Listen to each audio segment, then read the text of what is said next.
معزز حاضرین و سامعین، جب سے اللہ تعالیٰ نے اس کائنات کی تخلیق فرمائی ہے تب سے دو دعوتیں چل رہی ہیں۔ ایک دعوت کلمہ حق یعنی لا الہ الا اللہ کی، اور ایک دعوت باطل کی۔ اور باطل جب بھی حق سے ٹکرایا، اس کلمے کی طاقت نے اس باطل کو پاش پاش کر دیا۔ قرآن کریم نے گزشتہ اقوام کے حالات کو بیان فرمایا۔ بے شمار اللہ کے نہ ماننے والوں میں ایسے آئے جنہوں نے خدائی کا دعویٰ کیا۔ کسی نے یہ نعرہ بلند کیا انا ربکم الاعلی کہ میں تمہارا رب ہوں۔ کسی نے یہ دعویٰ کیا کہ زندگی اور موت میرے اختیار میں ہے۔ کسی نے اللہ کی بنائی ہوئی جنت کے مقابلے میں اپنی جنت بنانے کی کوشش کی۔ نتیجہ یہ نکلا کہ ایک طرف جو یہ کہنے والا کہتا ہے کہ زندگی اور موت جس طرح تیرے رب کے اختیار میں ہے اس طرح میرے اختیار میں بھی ہے۔ اللہ تعالیٰ نے ایک لنگڑے مچھر کے ذریعے اس کو اس کی اوقات یاد کروائی۔ ایک طرف کہنے والا یہ کہتا ہے کہ میں تمہارا رب ہوں، اس رب کو پوجنا چھوڑ دو، میری پرستش شروع کر دو۔ اللہ تعالیٰ نے اس کو پانی میں غرق کر کے اس کو اس کی اوقات یاد کروائی۔ یہ پانی میں غرق کے حوالے سے مجھے ایک روایت یاد آ گئی کہ فرعون جو کہ خدائی کا دعوے دار تھا، اس نے اپنی موت سے پہلے ایک گھر بنوایا، ایک محل بنوایا۔ کیونکہ اللہ تعالیٰ کا پیغام تو اس وقت سے چلا آ رہا ہے جب سے اللہ تعالیٰ نے سیدنا آدم علیہ السلام کی تخلیق فرمائی ہے، تو جو لوگ اللہ کو نہیں بھی مانتے تھے ان کے دلوں کے اندر بھی ایک خدا کا، ایک بڑی طاقت کا تصور کہیں نہ کہیں ضرور موجود تھا۔ تو روایات میں آتا ہے کہ اس نے اپنا ایک محل تیار کروایا اور اس محل کے اوپر اس نے لکھوایا بسم اللہ الرحمن الرحیم۔ تو جب فرعون کو غرق کیا گیا، اس کو اس کے گھر کے اندر تباہ و برباد نہیں کیا گیا، اس کو ایک گھر سے باہر نکال کر اللہ نے تباہ و برباد کیا۔ تو موسیٰ علیہ السلام نے اللہ تعالیٰ سے پوچھا کہ یا اللہ، آپ چاہتے تو اس کو اس کے گھر کے اندر بھی برباد کر سکتے تھے، گھر سے باہر کیوں نکالا؟ تو جواب یہ ملتا ہے کہ موسیٰ، اس کے گھر کے اوپر میرا نام لکھا ہوا تھا۔ تو جیسا کہ میں نے آغاز میں عرض کیا کہ آغاز سے ہی دو دعوتیں چلتی آ رہی ہیں، ایک حق کی دعوت ہے اور ایک باطل کی دعوت ہے۔ اور جب بھی باطل حق سے ٹکرایا ہے، باطل پاش پاش ہو گیا ہے، باطل تہس نہس ہو گیا ہے، باطل تباہ و برباد ہو گیا ہے۔ تو جب اس نے یہ کہا کہ انا ربکم الاعلی، میں تمہارا رب ہوں، تو اللہ تعالیٰ نے اس کو سمندر میں لا کر غرق کر کے اس کو اس کی اوقات یاد کروا دی کہ تیری یہ حیثیت ہے۔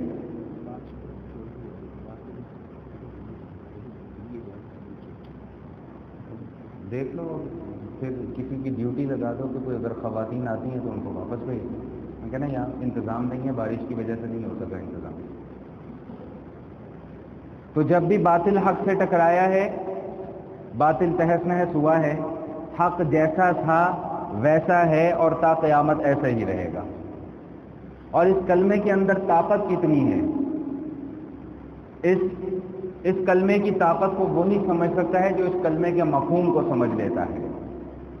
انسان کے اندر بھی دو قسم کی طاقتوں کی جنگ رہتی ہے، ایک خیر کی طاقت ہوتی ہے اور ایک شر کی طاقت ہوتی ہے۔ کبھی خیر غالب آ جاتا ہے، کبھی شر غالب آ جاتا ہے۔ تو جو کلمے کی طاقت کو سمجھ لیتا ہے وہ کبھی شر کو اپنے اوپر غالب نہیں آنے دیتا، اس کے اوپر ہمیشہ خیر ہی غالب رہتی ہے۔ حدیث شریف میں آتا ہے کہ ایک بزرگ نبی علیہ السلام کی خدمت میں حاضر ہوئے اور آ کر عرض کرنے لگے کہ یا رسول اللہ صلی اللہ علیہ وسلم، زندگی کے اندر کافی نازیبہ حرکات میں نے کی ہیں، کافی گناہ میں نے کیے ہیں، چھوٹے موٹے گناہ میں نے کافی کیے ہیں، تو کیا میرے یہ گناہ معاف ہو جائیں گے کہ نہیں ہوں گے؟ تو رسول اللہ صلی اللہ تعالی علیہ وسلم نے ارشاد فرمایا کہ کیا تم اللہ کی وحدانیت پر ایمان رکھتے ہو؟ تو بابا جی نے عرض کیا کہ حضور اللہ کی وحدانیت پر بھی ایمان رکھتا ہوں اور آپ کی سچی نبوت پر بھی ایمان رکھتا ہوں۔ تو آقا علیہ الصلوۃ والتسلیم نے ارشاد فرمایا کہ اگر تیرا اللہ کی وحدانیت کے اوپر ایمان ہے، میری نبوت پر تیرا ایمان ہے، تو اللہ تعالیٰ تیرے ان گناہوں کو معاف کروا دیں گے۔ تو یہ ہے کلمے کی طاقت۔ اور جتنے بھی انبیاء کرام اس دنیا کے اندر تشریف لائے، آدم علیہ الصلوۃ والسلام سے لے کر جناب محمد رسول اللہ صلی اللہ تعالی علیہ وسلم تک، ہر پیغمبر کا ایک ہی پیغام، ہر نبی کا ایک ہی کلمہ، ہر نبی کی ایک ہی دعوت کہ اے لوگوں چھوڑ دو سب کچھ، کوئی دنیا کے اندر تمہارا کام آنے والا نہیں ہے، کوئی تمہاری بگڑی بنانے والا نہیں ہے، تم بیمار ہو جاؤ تو کوئی تمہیں شفا دینے والا نہیں ہے، تم کسی مشکل میں آ جاؤ تو تمہاری مشکل کو کوئی دور کرنے والا نہیں ہے، تم پریشانی میں مبتلا ہو جاؤ تو تمہاری پریشانیوں سے تمہیں کوئی نجات دلانے والا نہیں ہے۔ ہاں اگر کوئی ہے تو صرف اور صرف ایک ہی ذات ہے، اور وہ ہے لا الہ الا اللہ۔ جتنے بھی انبیاء کرام اس دنیا کے اندر تشریف لائے، سب ایک ہی پیغام لے کر آئے، سب ایک ہی دعوت لے کر آئے، اول سے لے کے آخر تک سب کی ایک ہی دعوت، ایک ہی پیغام رہا کہ بھائی سب کچھ چھوڑو اور ایک اللہ کی طرف آ جاؤ۔ جب قرآن کریم نازل ہوتا اور قرآن کریم کے اندر اس طرح کی آیات آتی کہ جس میں توحید کو بیان کیا جاتا، تو اکثر اوقات کفار آتے اور حضور سے آ کر پوچھتے ہیں کہ آپ اللہ کے نبی ہیں؟ جی بالکل اللہ کا نبی ہوں۔ اچھا آپ کہتے ہیں کہ ایک خدا کی عبادت کرو؟ جی بالکل ایک خدا کی عبادت کرو۔ اچھا تمہارا خدا ہے کون؟ کہاں رہتا ہے؟ اس کا حسب نسب کیا ہے؟ اس کا خاندان کیا ہے؟ اس کی قوم کون سی ہے؟ اس کی نسل کون سی ہے؟ کس علاقے سے اس کا تعلق ہے؟ زبان کون سی بولتا ہے؟ تو اللہ تعالیٰ جواب میں آیات نازل فرماتے ہیں، قل هو اللہ احد اللہ الصمد لم یلد ولم یولد ولم یکن له کفوا احد۔ کہ محبوب صلی اللہ علیہ وسلم آپ ان سے کہہ دیجئے کہ اللہ کا کوئی خاندان نہیں ہے، اللہ احد، اللہ احد ہے۔ عربی زبان میں احد ایسے ایک کو کہتے ہیں جس کا دوسرا کوئی ہو ہی نہیں سکتا۔ وہ اپنی ذات میں بھی احد ہے، وہ اپنی صفات میں بھی احد ہے، وہ اپنے تمام کے تمام معاملات میں بھی احد ہے، کسی بھی حیثیت میں کوئی اس کا ثانی ہے ہی نہیں۔ اللہ کا قرآن کہتا ہے لیس کمثلہ شیء، اللہ جیسا کوئی ہے ہی نہیں۔ کل من علیہا فان ویبقى وجہ ربک ذو الجلال والاکرام۔ کائنات کی ہر شے اللہ پاک نے تخلیق فرمائی ہے، اپنے حکم سے تخلیق فرمائی ہے، اور اللہ جب چاہے گا اس کائنات کو فنا کر دے گا، ختم کر دے گا، تباہ کر دے گا، برباد کر دے گا، ساری کی ساری کائنات صفحہ ہستی سے مٹا دی جائے گی۔ اگر کوئی باقی رہنے والی ذات ہوگی تو ویبقى وجہ ربک ذو الجلال والاکرام، ایک میرا رب ہوگا، ایک میرے رب کی ذات ہوگی، اس کے سوا کائنات کے اندر کوئی دوسرا نہیں ہوگا۔ احد، احد ایسا ایک جس کا دوسرا کوئی نہیں۔ اللہ الصمد، تم یہ پوچھتے ہو کہ اس کی اولاد ہے، اس کے بیوی بچے ہیں، اس کا خاندان ہے، تو ان کو بتلا دیجئے کہ اللہ الصمد، اللہ محتاج نہیں ہے، سب اللہ کے محتاج ہیں۔ ہمارے یہاں اردو میں صمد کا ترجمہ آپ نے تراجم کے اندر بھی پڑھا ہوگا کہ ترجمہ لکھا ہوتا ہے اللہ الصمد، اللہ بے نیاز ہے۔ تو بے نیاز اس کا ترجمہ درست نہیں ہے، اس کا ترجمہ یہ ہے کہ اللہ ایسی ذات ہے کہ کائنات کا ذرہ ذرہ اس کا محتاج ہے، لیکن وہ کسی کا محتاج نہیں ہے۔ ہر چیز میں اس کی طرف لوٹ کر جانا ہے، لیکن اس کو کسی کی طرف لوٹ کر آنے کی ضرورت نہیں ہے۔ ساری کی ساری کائنات اگر مل جائے اور مل کر اللہ تعالیٰ کی خدا نہ خواستہ نافرمانی شروع کر دے تو اللہ کی شان میں ذرہ برابر بھی کمی واقع نہیں ہوتی۔ ساری کی ساری کائنات مل جائے، اکٹھی ہو جائے اور اکٹھی ہو کر اللہ تعالیٰ کی فرما برداری شروع کر دے تو یہ خود سے اللہ کی شان کو بڑھا نہیں سکتے۔ اللہ اپنی شان میں موجود ہے۔ کل من علیہا فان ویبقى وجہ ربک ذو الجلال والاکرام کل یوم هو فی شان۔ اللہ تعالیٰ ہر روز ایک نئی کیفیت، ایک نئی شان اور ایک نئی عظمت اور ایک نئے جلال کے ساتھ اللہ کا روپ ہوتا ہے۔ ہم اس کو یہاں پر سمجھ نہیں سکتے۔ کب سمجھیں گے؟ کبھی بھی نہیں سمجھ سکتے، یہاں تک کہ کل قیامت والے دن اللہ پاک اپنا دیدار فرمائیں گے، اس وقت بھی ہم اللہ کی تجلیات کا مکمل طور پہ دیدار نہیں کر سکتے، اللہ پاک اپنی بعض تجلیات کا دیدار فرمائے. یہی وجہ ہے کہ رسول اللہ صلی اللہ علیہ وسلم نے ارشاد فرمایا کہ اللہ کی حقیقت کو کبھی جاننے کی کوشش نہ کرنا، کبھی اس میں غور و خوض کے اندر نہ پڑ جانا ورنہ گمراہ ہو جاؤ گے. حدیث شریف میں آتا ہے کہ شیطان تمہارے کندھے پر بیٹھا ہوتا ہے اور اس نے اپنی سونڈ تمہارے دل کے اوپر رکھی ہوتی ہے کہ کب انسان اللہ کی یاد سے غافل ہو اور میں اس کے دل کے اندر وسوسے ڈال دوں. اور اس کا وسوسہ ڈالنے کا انداز بھی بڑا نرالا ہوتا ہے. وسوسہ ڈالے گا آپ کو کس نے پیدا کیا؟ آپ کہو گے اللہ نے پیدا کیا. اچھا یہ زمین کس نے پیدا کی؟ اللہ نے پیدا کی. اچھا اتنا بڑا آسمان کس نے بنایا؟ اللہ نے بنایا. بھئی یہ سمندر کس نے بنائے؟ اللہ نے بنائے. یہ پہاڑ کس نے بنائے؟ اللہ نے بنائے. وہ ایک ایک سوال کرتا جائے گا، آپ ایک ایک سوال کا جواب دیتے چلے جاؤ گے، یہاں تک کہ آخر میں آ کر سوال کرے گا اچھا پھر یہ بتاؤ کہ اللہ کو کس نے بنایا؟ یہ نبی پاک صلی اللہ علیہ وسلم کی حدیث کا مفہوم آپ کے سامنے میں عرض کر رہا ہوں. وسوسہ ڈالے گا اللہ کو کس نے بنایا، بس اگر تو اس سوچ کے اندر پڑ گئے کہ اللہ کو کس نے بنایا، ایمان اسی وقت ختم. ایمان ختم تو شیطان کا غلبہ ہو جائے گا. اس لیے رسول اللہ صلی اللہ علیہ وسلم ارشاد فرماتے کہ اللہ تعالیٰ کی حقیقت کو اور اللہ تعالیٰ کی ماہیت کو کہ اللہ کیا ہے کیسے ہے کبھی سوچنے کی کوشش نہ کرنا.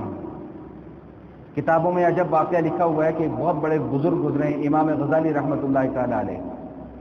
جب امام غزالی کی وفات کا وقت قریب آیا تو شیطان حاضر ہو گیا. شیطان کوئی موقع ہاتھ سے نہیں جانے دیتا حملہ کرنے کا. کوئی آدمی اس سوچ کے اندر نہ بیٹھا رہ جائے کہ میں تو ساری زندگی نمازیں پڑھتا رہا، ساری زندگی روزے رکھتا رہا، زکاتیں دیتا رہا، حج بھی کیے، عمرے بھی کیے، تراویح بھی پڑھی، جتنے بھی فرائض اور واجبات تھے وہ میں نے سب کے سب ادا کیے، تو اب میرا کوئی کچھ بگاڑ نہیں سکتا. یہ انسان کا بہت بڑا دھوکہ ہے. امام غزالی رحمۃ اللہ علیہ کوئی چھوٹی موٹی شخصیت نہیں ہے، کوئی چھوٹی موٹی ہستی نہیں ہے. کتابوں میں ان کی بالکل عین وفات کے وقت کا واقعہ لکھا ہوا ہے کہ جب وفات کا وقت قریب آیا تو شیطان آ گیا. انہوں نے کہا غزالی کدھر؟ نے کہا آخرت کے سفر پر جانے کی تیاری ہو رہی ہے. اچھا غزالی ذرا یہ تو بتاؤ کہ اللہ ہے؟ فرمایا ہاں اللہ ہے. دلیل تو دو. ایک دلیل دی، شیطان نے اس کا جواب دے کر دلیل توڑ دی. دوسری دلیل دی، دلیل توڑ دی. تیسری دلیل دی، دلیل توڑ دی. علماء نے لکھا ہے کہ 99 دلیلیں حضرت نے پیش کی اور 99 کی 99 دلیلیں شیطان ایک ایک کر کے توڑتا چلا گیا. حضرت امام صاحب رحمہ اللہ فرماتے ہیں کہ ایک وقت ایسا آیا کہ میرا بھی ایمان متزلزل ہو گیا، ڈگمگانے لگا کہ پتہ نہیں واقعی اللہ ہے بھی کہ نہیں ہے. لیکن جو اللہ کے نیک اور مقرب لوگ ہوتے ہیں پھر اللہ تعالیٰ غیبی طور پہ ان کی امداد فرماتے ہیں. غیب حاطف سے آواز آتی ہے کہ غزالی تم یہ کہہ دو کہ میں بغیر دلیل کے کہتا ہوں کہ اللہ ایک ہے. جیسے یہ آوازیں لا حول ولا قوت الا باللہ العلی العظیم اعوذ باللہ من الشیطان الرجیم، شیطان مردود تم مجھے یہاں پر بہکانے کے لیے آ گیا. چلو اب اس طرف بات چلنے کے لیے تو ایک دو باتیں اور بھی عرض کرتا چلوں. پیران پیر سیدنا شیخ عبد القادر جیلانی رحمۃ اللہ تعالی علیہ، جن کو عرف عام میں غوث پاک کے نام سے پہچانا جاتا ہے، وہ معمولی شخصیت ہیں. شیطان نے ان کو بھی نہیں چھوڑا. اپنا واقعہ لکھتے ہیں کتابوں کے اندر. فرماتے ہیں کہ میں سفر میں تھا، جنگل سے گزر رہا تھا، تو جنگل سے گزرتے گزرتے ایک دم کیا دیکھتا ہوں کہ چاروں طرف ایک نور ہی نور پھیل گیا ہے، اور اس نور میں سے آواز آتی ہے کہ اے عبد القادر میں تیرا رب ہوں، تجھ سے بات کر رہا ہوں. اچھا جی بڑی بات ہے. جی رب جی حکم فرمائیں، کیا حکم ہے آپ کا؟ تو عبد القادر ہم تیری عبادتوں سے تیری ریاضتوں سے بہت خوش ہیں، تو ہم نے دنیا میں تیرا انعام یہ مقرر کیا کہ تیرے اوپر سے ہم نے ساری کی ساری نمازیں معاف کر دی ہیں. اب وہ بھی کوئی عام آدمی نہیں تھے، شیخ عبد القادر جیلانی رحمۃ اللہ علیہ. انہوں نے فرمایا اچھا. میں نے کہا اگر نماز معاف ہونی ہوتی تو رسول اللہ صلی اللہ تعالی علیہ وسلم پر معاف ہوتی، مجھ ناچیز پر یہ کرم کیوں، یہ عنایت کیوں کہ رسول کی نماز تو معاف نہیں ہو رہی، میری نماز معاف ہو رہی ہے. کا بدبخت شیطان لعین مجھے گمراہ کرنے کے لیے دفع ہو جائے یہاں سے. جاتے جاتے پھر ایک بار کر گیا کہ عبد القادر آج تجھے تیرا علم بچا گیا. فرمایا وہ خبیث اور بدباطن بدتینت مجھے میرا علم نہیں بچا کر گیا، مجھے اللہ تعالیٰ کی رحمت بچا کر جا رہی ہے. تو انسان کبھی اس زوم کے اندر نہ بیٹھے کہ میں تو پتہ نہیں کیا سے کیا ہو گیا ہوں. ایک حج کر کے آتے ہیں تو اپنے نام کے ساتھ 4 القاب ہم اضافہ کر لیتے ہیں، وہ اتنا سا نام ہوتا ہے، اتنا لمبا نام بن جاتا ہے۔ اب حاجی اور علامہ اور پھر فلاں اور پھر مولانا، پھر چوغا پہن لیا، پھر تسبیح پکڑ لی، پھر لمبا سا کلہ سر کے اوپر پہن لیا، تو پھر 20 25 30 القابات کا اور اضافہ ہو جاتا ہے۔ یقین کیجئے گا کہ یہ القابات آخرت میں کام آنے والے نہیں ہیں۔ تو گفتگو کا میں نے آغاز کیا تھا کہ جب سے اللہ پاک نے اس کائنات کی تخلیق فرمائی ہے، 2 دعوتیں چل رہی ہیں، ایک حق کی دعوت چل رہی ہے، ایک باطل کی دعوت چل رہی ہے۔ حق کی دعوت لا الہ الا اللہ کی دعوت ہے، اور اس لا الہ الا اللہ کی مثال خود اللہ تعالیٰ قرآن کریم کے اندر بیان فرماتے ہیں، الم تر کیف ضرب اللہ مثلا کلمۃ طیبۃ کشجرۃ طیبۃ اصلها ثابت وفرعها فی السماء۔ کیا تم دیکھتے نہیں کہ اللہ کیسے مثالیں بیان کر رہا ہے؟ کلمہ طیبہ کی مثال بیان کر رہا ہے۔ کلمہ طیبہ کی مثال اللہ بیان فرماتے ہیں کہ ایک درخت ہے، ایسا درخت کہ جس کی جڑیں زمین کے اندر گہری ہیں، مضبوط ہیں، اور اس کی شاخیں آسمان کی بلندیوں کو چھو رہی ہیں۔ کلمہ طیبہ کی مثال ایسی ہے کہ کلمہ طیبہ جب دل کے اندر آ جاتا ہے، پیوست ہو جاتا ہے، جب غیر دل سے نکل جاتا ہے، تو پھر یہ کلمہ ایسے ایسے کام کر دکھاتا ہے کہ انسان کی سوچ بھی وہاں تک نہیں پہنچ سکتی ہے۔ آپ کو میں کیا بتاؤں؟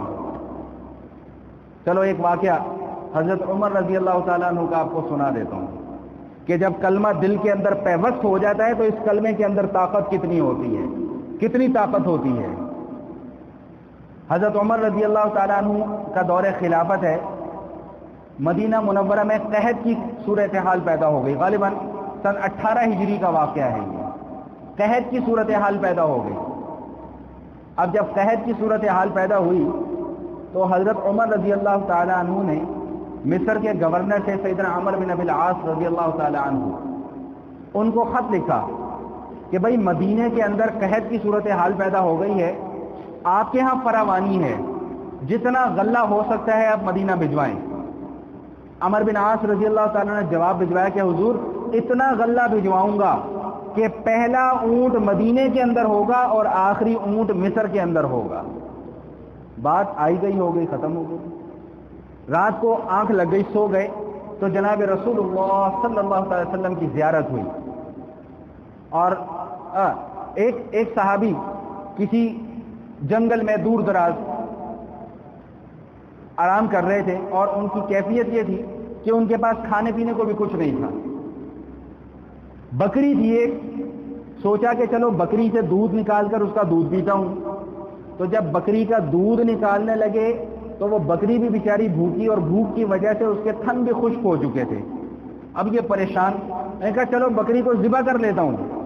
بکری کو ذبح کیا تو خون کا ایک قطرہ بھی بیچ میں سے نہ نکلا، روتے دھوتے سو گئے۔ سوئے تو جناب رسول اللہ صلی اللہ علیہ وسلم کی خواب میں زیارت ہوئی، اور فرمایا کہ جاؤ عمر کے پاس، عمر کو جا کر میرا سلام کہو، اور اس کو صرف اتنا کہہ دو کہ ہم تو تمہیں بڑے سمجھدار سمجھتے تھے، یہ تم نے کیا کام کیا۔ اب وہ صحابی بھاگے دوڑے، مدینہ پہنچتے ہیں، دوپہر کا وقت ہے، چلچلاتی ہوئی دھوپ ہے، جا کر امیر المومنین کے گھر کے دروازے پر دستک دی۔ وہ امیر المومنین تھے، ہمارے یہاں کے حکمران نہیں تھے کہ جن سے ملنے کے لیے بس اب چھوڑیں، پھر لوگ کہیں گے کہ جی مولوی صاحب سیاسی باتیں شروع کر دی ہیں۔ وہ امیر المومنین تھے، دروازے پر دستک دی۔ جو کون؟ قاصد آیا ہوں، پیغام لے کر آیا ہوں۔ سمجھ گئے کہ کوئی اوپر سے پیغام آیا ہے، آرڈر اوپر سے آئے ہیں، بھاگتے دوڑتے باہر آئے ہیں۔ بتاؤ، رسول اللہ صلی اللہ علیہ وسلم نے سلام بھجوایا ہے اور فرمایا ہے کہ ہم تو تمہیں بڑا سمجھدار سمجھتے تھے، یہ تم نے کیا کیا؟ اب سر سے لے کر پاؤں تک کانپ رہے ہیں کہ مجھ سے غلطی کیا ہو گئی جو اللہ کے محبوب مجھ سے ناراض ہو گئے ہیں۔ سارے کے سارے صحابہ کرام کو، بزرگ صحابہ کرام کو اکٹھا کر لیا کہ بیٹھو، بتاؤ مجھ سے کس موقع پر کیا غلطی ہوئی ہے۔ سوچ رہے سارے بیٹھے ہوئے، کیا غلطی ہوئی ہے، کیا غلطی ہوئی ہے، کیا غلطی ہوئی ہے۔ آخر ایک صحابی اٹھ کر کھڑے ہوئے، انہوں نے کہا حضرت مجھے سمجھ میں آ گیا آپ سے غلطی کیا ہوئی ہے۔ انہوں نے کہا بتاؤ کیا غلطی ہوئی ہے۔ انہوں نے کہا غلطی یہ ہوئی ہے کہ مدینہ کے اندر قحط پڑا، آپ کو چاہیے تھا کہ آپ جب قحط ہوا تو اللہ سے مانگتے، آپ نے عمر بن ابی العاص کو خط کیوں لکھا؟ ایمان کا لیول ذرا چیک کریں ان لوگوں کا، کہ آپ کو چاہیے کیا تھا کہ آپ اللہ سے دعا مانگتے کہ اللہ قحط سالی کی صورتحال ہے، اس کو دور فرما۔ آپ نے غلے کی امداد کے لیے اور غلے کے تعاون کے لیے عمر بن عاص رضی اللہ تعالیٰ عنہ کو کیوں خط لکھا؟ یہ آپ کی سب سے بڑی غلطی ہے۔ اب حضرت عمر رضی اللہ تعالیٰ کانپ رہے ہیں، دعا مانگ رہے ہیں، یا اللہ معاف کر دے، یا اللہ معاف کر دے، یا اللہ معاف کر دے۔ جو اللہ کے مقرب لوگ ہوتے ہیں بس ان کے ہاتھ اٹھانے کی دیر ہوتی ہے اور اللہ تعالیٰ ان کی جھولیوں کو رحمتوں سے بھر دیتے ہیں۔ روایات کے اندر آتا ہے، کہنے والے یہ کہتے ہیں کہ ہم نے بادلوں میں سے یہ آواز سنی ہے کہ چلو بھائی مدینے چلو، عمر بلا رہا ہے، عمر بلا رہا ہے، چلو مدینے چلو۔ یہ بادل کب یہ کہیں گے کہ عمر بلا رہا ہے؟ یہ تب کہیں گے جب لا الہ الا اللہ پر ایمان پختہ ہوگا، جب یقین کامل ہوگا اللہ کی ذات پر کہ میرا سب کچھ میرا اللہ ہے۔ اور یہ کسی مولوی کی کہی ہوئی بات نہیں کہہ رہا میں، یہ خود اللہ کا قرآن کہتا ہے۔ آؤ ذرا قرآن کا مطالعہ کرتے ہیں تھوڑی دیر کے لیے۔ امن خلق السماوات والارض، اللہ ہم سے پوچھ رہے ہیں کون ہے جو آسمانوں کو پیدا کر رہا ہے، کون ہے جو زمینوں کو پیدا کر رہا ہے؟ وانزل من السماء ماء، کون ہے جو آسمانوں سے پانی نازل کر رہا ہے؟ فانبتنا به حدائق ذات بہجہ، پھر وہ پانی مٹی کے اوپر پڑتا ہے، زمین پر پڑتا ہے، زمین زرخیز ہوتی ہے اور اس سے پھر طرح طرح کے پھل نکلتے ہیں، طرح طرح کے میوے نکلتے ہیں۔ ذرا مجھے یہ تو بتاؤ، اللہ مجھ سے، آپ سے، ہم سب سے سوال کر رہے ہیں کہ یہ کون کر رہا ہے؟ الہ مع اللہ، کیا اللہ کے سوا کوئی اور بھی ہے ایسا کرنے والا؟ ہم تو سردیوں میں سردیوں کے پھل کھاتے ہیں، گرمیوں میں گرمیوں کے پھل کھاتے ہیں، لیکن کبھی ہم نے بیٹھ کر ایک لمحے کے لیے یہ نہیں سوچا کہ یہ پھل آتا کیسے ہے۔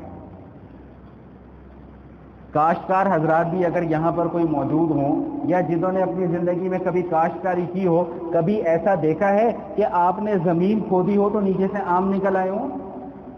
کبھی ایسا ہوا ہے کہ زمین کھودی ہو تو نیچے سے خربوزہ یا تربوز نکل آئے ہوں؟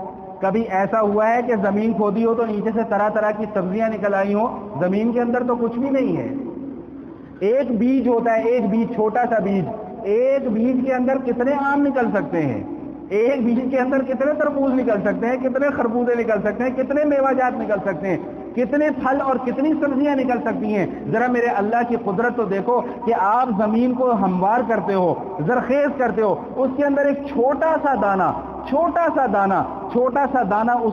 اس کے اندر لگا دیتے ہو، بو دیتے ہو، پھر اس کو پانی دیتے ہو، پھر اس کو گوبر، جس کو ہم اپنی اصطلاح میں کہتے ہیں گندی ترین چیز ہے، غلیظ ترین چیز ہے، کپڑے کو لگ جائے تو کپڑا ناپاک ہو جاتا ہے، گوبر کی کھاد بنا کر اس میں مکس کر دیتے ہو۔ اب اللہ کی قدرت تو دیکھو، آپ نے اپنا کام کر دیا، اب اللہ کی قدرت دیکھو کیسے کام کرتی ہے کہ وہ بیج ہے چھوٹا سا، وہ پھٹتا ہے، پھولتا ہے، پھٹتا ہے، پھر اس میں سے کونپل نکلتی ہے، وہ کونپل ایسے زمین سے باہر نکلتی ہے، کتنی سخت زمین ہے، اس میں سے ایک کونپل باہر نکلتی ہے، پھر اس کونپل کا آہستہ آہستہ آہستہ آہستہ بڑی ہوتی ہے، پودا بنتا ہے، پودے سے تنا بنتا ہے، تنے سے درخت بنتا ہے، پھر اس ایک درخت کے اوپر 20 پھل اللہ تعالیٰ لگا دیتے ہیں۔ ذرا کبھی اس چیز کے اوپر بیٹھ کر غور کیا کہ یہ سب کیسے ہوتا ہے؟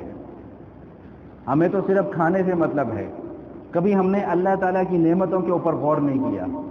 اور اللہ تعالیٰ تو ہمیں سمجھانے کے لیے بڑی سادہ سی چھوٹی چھوٹی سی مثالیں بیان کرتے ہیں۔ کہیں اللہ تعالیٰ شہد کی مکھی کی مثال بیان کر رہے ہیں، کہیں اللہ تعالیٰ مچھر کی مثال بیان کرتے ہیں، کہیں اللہ تعالیٰ چونٹی کا تذکرہ کرتے ہیں۔ کبھی ہم نے ان چیزوں کے اوپر بیٹھ کر غور بھی کیا کہ میرا رب کیسے اس کائنات کے نظام کو چلا رہا ہے؟ جو مچھر ہوتا ہے نا، مچھر، اس کی 24 سے 72 گھنٹے کی بس زندگی ہوتی ہے، بس 24 گھنٹے یا 72 گھنٹے کی اس کی زندگی ہوتی ہے۔ اور کتنا سا مچھر ہے، ایک چٹکی میں 2-3 مچھر تو مر ہی جاتے ہیں، کتنا سا مچھر ہے۔ میں نے 2 مختلف جگہیں پڑھی ہیں، اب اس میں سے اتھینٹک کون سی ہے، اگر آپ میں کسی کے علم میں ہو تو آپ مجھے بتا دیں۔ ایک جگہ میں نے پڑھا کہ مچھر کے منہ میں 42 دانت ہوتے ہیں، اور ایک جگہ میں نے پڑھا کہ مچھر کے منہ میں 32 دانت ہوتے ہیں۔ کتنا سا مچھر ہے، 42 دانت ہوتے ہیں اس کے منہ کے اندر۔ اور یہ جب مچھر کاٹتا ہے تو پتہ ہے اس کا پروسیجر کیا ہے؟ پہلے ایک سونڈ وہ داخل کرتا ہے، جگہ بناتا ہے، ہماری کھال کو ہٹاتا ہے، پھر دوسری سونڈ داخل کرتا ہے، اس سے خون چوسنا شروع کر دیتا ہے۔ جب خون چوس کے اس کا اپنا پیٹ بھر جاتا ہے تو پھر اس کے بعد وہ اپنے منہ سے ایک لعاب نکالتا ہے، ایک کیمیکل نکالتا ہے، اس کو یہاں پر پیسٹ کر دیتا ہے۔ کیوں پیسٹ کرتا ہے؟ اس لیے کہ اگر وہ پیسٹ نہ لگائے تو ہمارا یہ خون نہ رکے، خون بہتا ہی رہے۔ وہ ایک پیسٹ لگا دیتا ہے یہاں پر. اس سے کیا ہوتا ہے کہ ہمارا خون بہنا بند ہو جاتا ہے. یہ جو مچھر کاٹ کے جائے تو خارش ہوتی ہے نا, تو مچھر کے کاٹنے سے خارش نہیں ہوتی, وہ جو پیسٹ لگاتا ہے اس کے ذریعے سے خارش ہوتی ہے. یہ ایک چھوٹا سا مچھر ہے, اور پھر اپنا کام کرنے کے بعد کان میں الارم بھی بجا کے جاتا ہے کہ میں اپنا کام کر کے جا رہا ہوں, تم نے جو کرنا ہے کر لو. بھوں بھوں بھوں بھوں کان میں کر کے جاتا ہے کہ جاؤ اب جو کرنا ہے کر دو, میں تو اپنا کام کر دیا. یہ ایک چھوٹا سا مچھر, یہ کس کی تخلیق ہے؟ یہ میرا اللہ کی تخلیق ہے, میرا اللہ کا شاہکار ہے. یہ شہد کی مکھی, میں بات اگر اس کے اوپر کروں گا تو بات بڑی دور نکل جائے گی. شہد کی مکھی, قرآن شہد کی مکھی کے اوپر پوری کی پوری سورت نازل کر رہا ہے. کیوں؟ مجھے اور آپ کو سوچنے کی دعوت دے رہا ہے کہ بھائی دیکھو اس شہد کی مکھی کو کیسے شہد بناتی ہے. اپنے گھر سے نکلتی ہے, سارا دن مختلف جگہوں پر ہوتی ہوئی پھلوں کا رس چوستی ہوئی, دوبارہ شام کو واپس ایگزیکٹ اپنے گھر کے اندر جا کر پہنچتی ہے. 1000 چھتے بھی لگے ہوں گے نا, 1000 چھتے بھی, تو یہ مکھی جس چھتے سے آئی ہے اسی چھتے کے اندر جائے گی, کسی دوسرے چھتے کے اندر نہیں جائے گی. سائنس سر جوڑ کر بیٹھ جاتی ہے کہ بھائی یہ مکھی کس طرح نکلتی ہے اور پھر واپس صحیح طور پہ اپنے راستے پر کیسے پہنچ جاتی ہے. نتیجہ سائنس یہ اخذ کرتی ہے کہ یہ سورج کی روشنی کو اپنا معیار بناتی ہے. جب یہ آتی ہے تو یہ راستے بھر نوٹ کرتی ہوئی آتی ہے کہ میں کس سمت میں جا رہی ہوں, روشنی کس وقت کس طرف ہے, سایہ کس طرف ہے, اور جب یہ واپس آتی ہے تو اسی سورج کی ڈائریکشن سے اپنا راستہ تلاش کرتی ہے اور واپس اسی جگہ پر پہنچتی ہے. اگر آپ حضرات نے کبھی شہد کی مکھی کا چھتا قریب سے دیکھا ہو تو آپ یہ دیکھیں اس کے اندر چھوٹے چھوٹے خانے بنے ہوتے ہیں, اور ہر خانہ مسدس ہوتا ہے, 6 کونوں والا. آپ کوئی بھی اسکیل لے لیں اور اس کی پیمائش کریں, کوئی ایک خانہ بھی دوسرے خانے سے نہ اتنا سا چھوٹا ہوگا نہ اتنا سا بڑا ہوگا.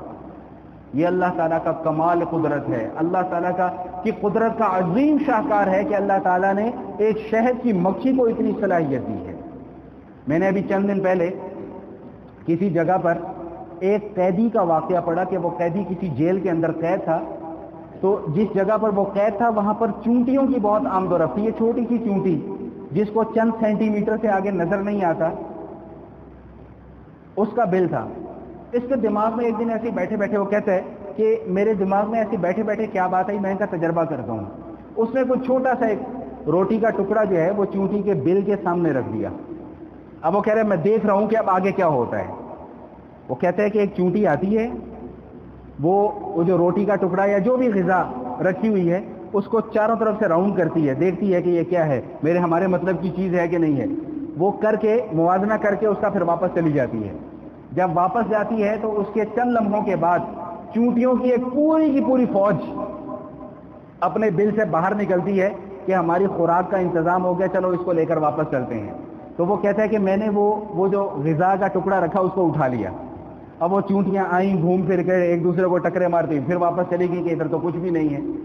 کہتا ہے پھر میں نے دوسری مرتبہ یہی حرکت کی, پھر ایک چونٹی آتی ہے, وہ اس کو راؤنڈ کرتی ہے, اس کا موازنہ کرتی ہے, پھر واپس جاتی ہے. چند لمحوں بعد پھر فوج آ جاتی ہے. کہتا ہے میں نے پھر وہ اٹھا لیے. کہتا ہے میں 3 دفعہ یہ کیا, اور کہتا ہے چوتھی دفعہ میری حیرت کی انتہا نہ رہی کہ میں دیکھتا کیا ہوں کہ وہ چونٹی جو سب سے پہلے آتی ہے تجزیہ کرنے کے لیے, موازنہ کرنے کے لیے کہ یہ خوراک ہمارے کام کی ہے کہ نہیں ہے, باقی چونٹیوں کو جو ساتھ لے کر آتی ہے, ان ساری چونٹیوں نے مل کر اس ایک چونٹی کو قتل کر دیا. کس بات پر؟ کہ تو ہمیں غلط انفارمیشن دیتی رہی ہے ہمیشہ.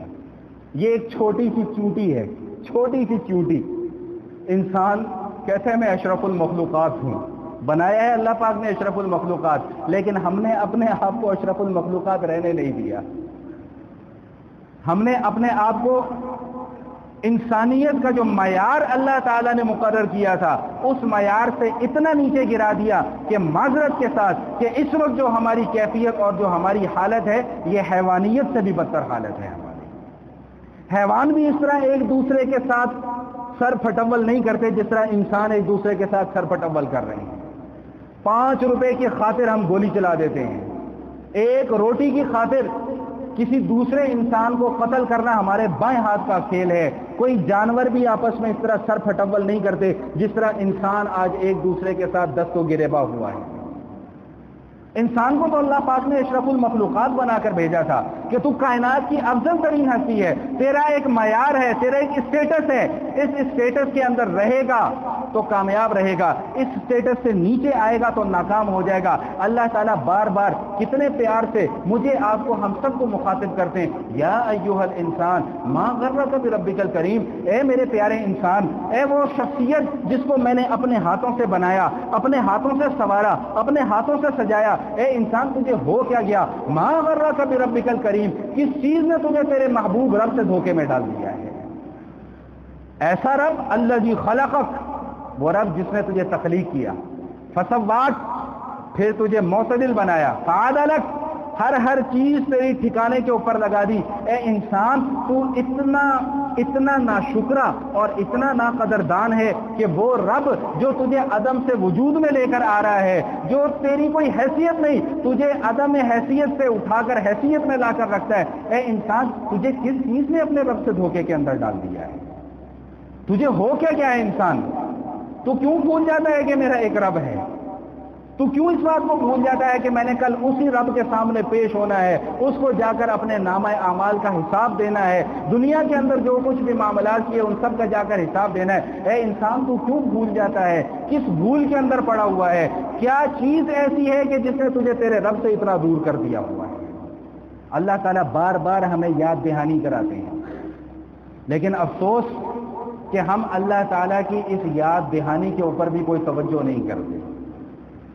اللہ تعالیٰ بار بار ہمیں سمجھاتے ہیں کہ یہ کرو، یہ نہ کرو، ایسے چلو، ایسے نہ چلو، اپنی بڑائی اور اپنی عظمت کو بیان نہ کرو، عاجزی کے ساتھ اس دنیا کے اندر زندگی گزارو، لیکن انسان کے کان پر جوں تک نہیں رینگتی۔ انسان یہ سمجھتا ہے کہ شاید میں اس دنیا میں ہمیشہ کے لیے آیا تھا اور ہمیشہ ہمیشہ رہوں گا۔ ابھی ختم القرآن کے موقع پہ بھی میں نے اسی بات کو کسی اور انداز میں بیان کیا تھا کہ ہم اپنے ہاتھوں سے منو مٹی تلے دفنا کر آتے ہیں، اپنی ماں کو دفناتے ہیں، اپنے باپ کو دفناتے ہیں، اپنے بھائی کو دفناتے ہیں، اپنے بیٹا بیٹی کو دفناتے ہیں، اور جیسے ہی ہم قبرستان سے واپس نکلتے ہیں ہم یہ سمجھ رہے ہوتے ہیں کہ شاید اب انہوں نے جانا تھا، یہ چلے گئے، میرا تو ابھی نمبر آنا ہی نہیں ہے۔ جب سے یہ سوچ ہمارے اندر سے ختم ہو گئی، ہم نے اپنا معیار انسانیت اتنا نیچے گرا دیا کہ ہم حیوانیت سے بھی زیادہ بدتر ہو گئے ہیں۔ امام راضی رحمۃ اللہ تعالی علیہ کی بس ایک بات سنا کر میں اپنی بات مکمل کر رہا ہوں۔ حضرت امام صاحب رحمہ اللہ فرماتے ہیں کہ 3 قسم کی مخلوق اللہ تعالیٰ نے پیدا کی ہے۔ ایک مخلوق تو وہ ہے کہ جس کے اندر اللہ تعالیٰ نے عقل، شعور اور ادراک رکھا ہے، شہوانیت اور نفسانیت نام کی کوئی چیز ان کے اندر نہیں ہے۔ فرمایا کہ وہ مخلوق اللہ تعالیٰ کی فرشتے ہیں، ان کے اندر عقل ہی عقل ہے، شعور ہی شعور ہے، ادراک ہی ادراک ہے، نفسانیت نام کی کوئی چیز نہیں ہے۔ فرمایا دوسری مخلوق اللہ نے وہ پیدا کی ہے کہ جن کے اندر صرف اور صرف شہوانیت ہے، حیجانیت ہے، عقل شعور نام کی کوئی چیز نہیں ہے، یہ جانور ہیں، حیوانات ہیں۔ اور تیسری مخلوق وہ اللہ پاک نے پیدا کی ہے کہ جس کو اللہ تعالیٰ نے عقل اور شعور بھی دیا ہے اور نفسانیت بھی دی ہے۔ پھر فرماتے ہیں آگے جو اصل بات کا مدعا ہے، فرماتے ہیں کہ اگر یہ انسان، اس کا عقل اور شعور اس کی نفسانیت کے اوپر غالب آ جائے، غلبہ پا لے، تو اس کا مقام اور مرتبہ پھر فرشتوں سے بھی اونچا ہے۔ اور اگر اس کی حیوانیت، اس کی نفسانیت، اس کی شہوانیت اس کے عقل اور شعور کے اوپر غالب آ جائے تو پھر اس کا مقام اور مرتبہ جانوروں سے بھی بدتر ہے۔ اور اسی بات کو اللہ تعالیٰ اپنے قرآن کریم کے اندر بھی بیان فرماتے ہیں، اولئک کالانعام بل هم اضل، اللہ کی نافرمانی کرنے والے تو گویا ایسے ہیں جیسے جانور، بلکہ جانوروں سے بھی بدتر ہیں۔ اللہ تعالیٰ سے دعا ہے کہ میرا کہنا اور آپ حضرات کا سننا اللہ تعالیٰ اپنی بارگاہ میں قبول فرمائے۔